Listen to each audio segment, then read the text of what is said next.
Hey you guys, this is Kara, and I haven't done I have theories, they help me cope for quite a while, so here's one. And it's handheld, so I hope it won't be too wiggly again. I need to get a selfie stick. But this is my theory that helps me cope, and maybe it'll help you too. Whenever possible, don't run from something, run to something. Sometimes it's important to run from something, from danger, from temptation to do evil, from danger is the one that comes most to mind. But what are we running to? And the thing that's brought it to mind and why I'm standing in front of this painting here that a dear friend of mine in Ukraine did the painting and the frame is design, and it's planning, and it's beauty and order. You know, that frame and that painting inside, maybe to some doesn't look like it has any of those things. And some people might want to try to fix it and run from what they think is disorder or chaos or not meeting standard art expectations or standards.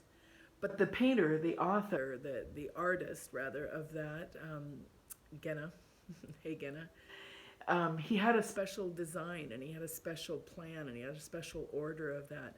And today, as I was praying for people, I pictured a piece of clay on a potter's wheel, and I pictured rocks in it. And I was praying for someone, for their son, who wanted just the pain and the brokenness of drug abuse to be out of their life. And I pictured just the potter kind of pulling the rock and the weeds and things out of the clay, and then the clay was dry and cracked, and I pictured water being poured out onto the clay and making it soft.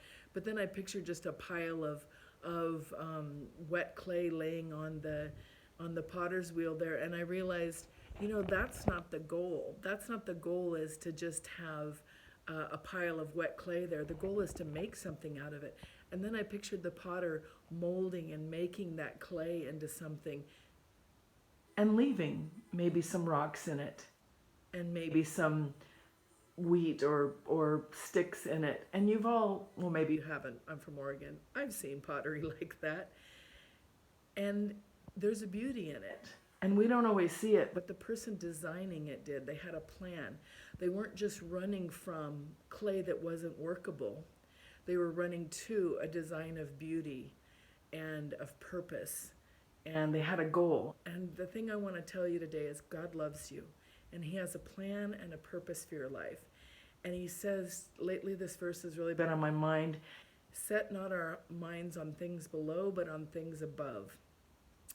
And so the mindset on the flesh is death, and the mindset on the spirit is life. Even when we're trying to fix things, if the mindset on the flesh, we're saying, I need to pull these rocks out, I need to pull these weeds out, let the potter choose how he wants to form you. He has a beautiful plan for your life. He loves you. His plan is for good and not for evil. And he wants to make you into you. He doesn't want to make you into somebody else.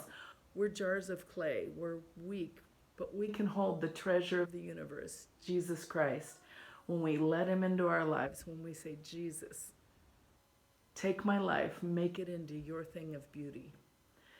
So the theory that helps me cope, and this is a longer one than usual, is not, whenever possible, don't run from something. Don't just be pulling rocks and weeds out, but be running to something. Beauty, design, purpose.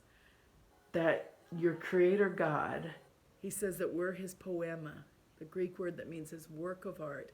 Run to what he wants to make in you. He loves you so much. God bless you guys. Thanks for your patience for this very long